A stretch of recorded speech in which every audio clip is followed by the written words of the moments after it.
Om Swastiastu, Salam Harmoni.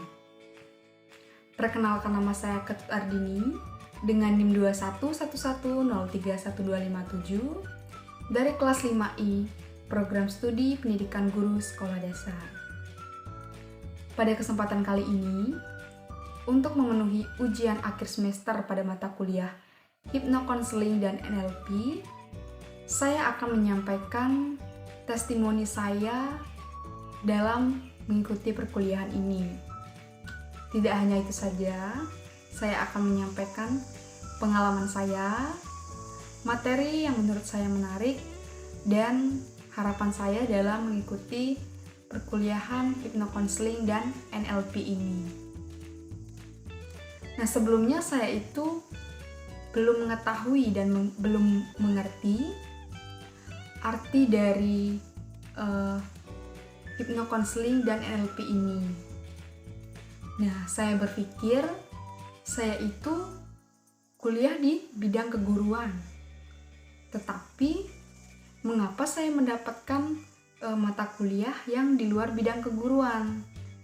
Nah, setelah saya mengikuti perkuliahan awal, saya berpikir kembali. Hipnosis ini ilmu yang mempelajari cara menghipnotis seseorang. Saya berpikir seperti itu. Nah, ternyata pikiran saya salah. Ternyata hipnosis di sini merupakan metode untuk memperdayakan program pikiran di alam atau pikiran bawah sadar kita. Dan dari hipnosis di sini kita juga dapat mengendalikan diri kita seperti itu.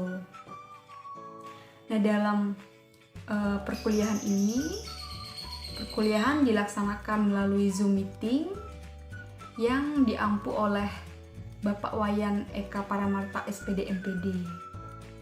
Nah, saya mendapat jadwal pada hari Senin setiap malam hari pukul 7 hingga 9 malam. Nah, walaupun kuliahnya itu malam, saya itu sangat suka dalam Bapak dosen menyampaikan materi-materinya. Nah, beliau itu menyampaikannya dengan sangat luas, sabar, lembut, bertahap, dan secara perlahan. Nah, sehingga saya itu juga tidak merasa bosan karena beliau menyampaikan melalui gambar dan video-video. Nah, selanjutnya saya itu ingin menyampaikan pengalaman saya selama mengikuti perkuliahan Hipnokonseling dan NLP ini. Nah, di sini saya akan menyampaikan pengalaman saya terkait pembuatan video-video yang ditugaskan di e-learning. Nah, dalam pembuatan tugas video, setelah saya baca di e-learning yang ditugaskan oleh Bapak dosen itu, saya melihat dan saya berpikir, awalnya itu saya bingungnya kenapa? Nah, Bapak dosen itu memerintahkan kami itu untuk mencoba dan mempraktikkan untuk menghipnosis seseorang seperti itu. Nah, saya bingung. Ini pengalaman saya yang pertama seperti itu. Dan saya juga bingung bersama siapa saya membuat video hipnosis ini gitu. Saya berpikir apakah bersama keluarga? Kan tidak mungkin rasanya. Saya itu canggung kalau bersama keluarga dalam mengerjakan video ini begitu. Nah, jadi saya memutuskan untuk membuat videonya ini bersama teman-teman saya, dan teman-teman saya juga mau diajak untuk membuat video tersebut. Nah, dalam pembuatan video di sini agak sedikit rumit dan lucu. Nah, rumitnya itu apa? Karena ini merupakan pengalaman pertama saya itu bingung dalam menyampaikan omongan-omongan kepada subjek atau klien kita. Sedangkan di tugas ini diminta untuk kita itu dapat meyakinkan klien kita seperti itu. Nah, lucunya di sini saat saya membuat video, teman saya itu malah menertawakan saya. Nah, jadi saya itu hilang, kefokusan saya itu hilang, dan saya pun juga ikut tertawa bersama teman saya. Nah, akhirnya saya membuat video secara berulang-ulang, tapi video itu selesai juga seperti itu.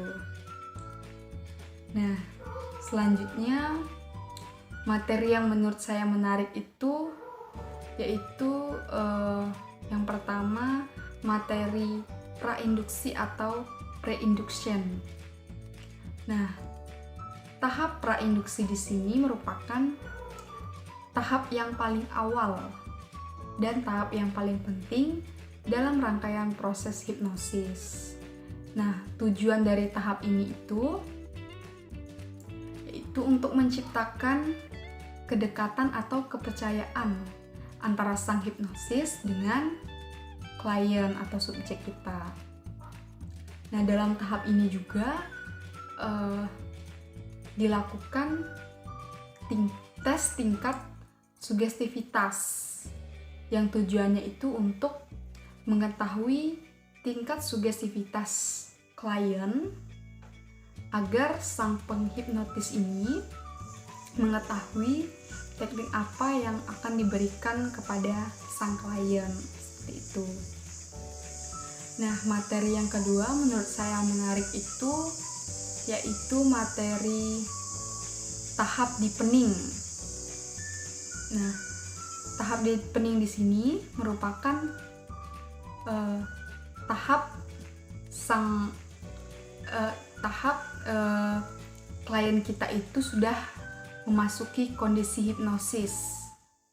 Nah, jadi tujuan tahap deepening ini yaitu untuk membawa subjek atau klien kita itu memasuki kondisi hipnosis yang lebih dalam lagi. Nah, pada tahap deepening ini saya sudah mencoba mempraktikkan beberapa teknik yang diperintahkan oleh Bapak dosen. Yang pertama itu ada teknik menghitung dari 1 sampai 9 atau dari 9 ke 1. Yang kedua itu ada teknik menuruni tangga, dan yang terakhir itu teknik membawa klien itu ke dalam atau ke tempat yang lebih menyenangkan dan nyaman seperti itu. Nah, tahap yang terakhir, maksud saya materi yang terakhir menurut saya menarik itu yaitu materi self hypnosis. Nah, di sini saya berpikir hipnosis ini kan hanya bisa dilakukan oleh para penghipnotis saja. Tetapi pikiran saya itu salah. Ternyata hipnosis ini bisa dilakukan diri sendiri juga seperti itu. Nah, itu juga dinamakan sebagai self hypnosis. Nah, dalam tahap self hypnosis ini Bapak dosen memerintahkan di e-learning untuk membuat skrip self hypnosis dan langsung membuat video melalui skrip yang kita buat. Nah, setelah saya baca contoh skrip yang dikirimkan oleh Bapak dosen di e-learning, saya memodifikasinya. Saya berpikir untuk membuat skrip self-hypnosis mengenai memaafkan orang lain. Nah, kenapa saya mengambil tentang itu? Karena jujur saya itu dulu punya trauma. Saya itu pernah dikucilkan, diejek, bahkan dijahati oleh orang lain. Seperti itu. Jadi saya berpikir, saya mencoba untuk membuat skrip mengenai itu agar saya itu bisa memaafkan orang lain, seperti itu. Nah, akhirnya setelah saya membuat skrip hipnosis atau skrip self hipnosisnya,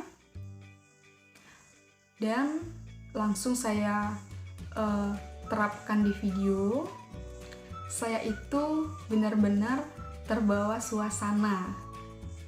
Saya itu dibawa dalam kondisi yang diperintahkan. Nah, jadi saya berpikir di sini dari video yang saya buat, saya harus bisa memaafkan orang lain, saya harus bisa menjadi pribadi yang lebih baik lagi. Nah, harapan saya setelah mengikuti perkuliahan hipnokonseling dan NLP ini, yaitu ilmu-ilmu yang semua diberikan dan diajarkan oleh Bapak dosen, semoga ilmunya itu semuanya bermanfaat untuk kedepannya, terutama bagi diri saya sendiri, agar saya itu lebih percaya diri, lebih dapat mengendalikan diri, dan lebih tenang. Dan saya juga berharap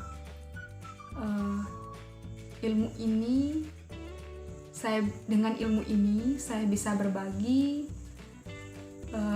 dan saya itu bisa menerapkannya nanti di saat saya terjun di sekolah dasar, seperti itu.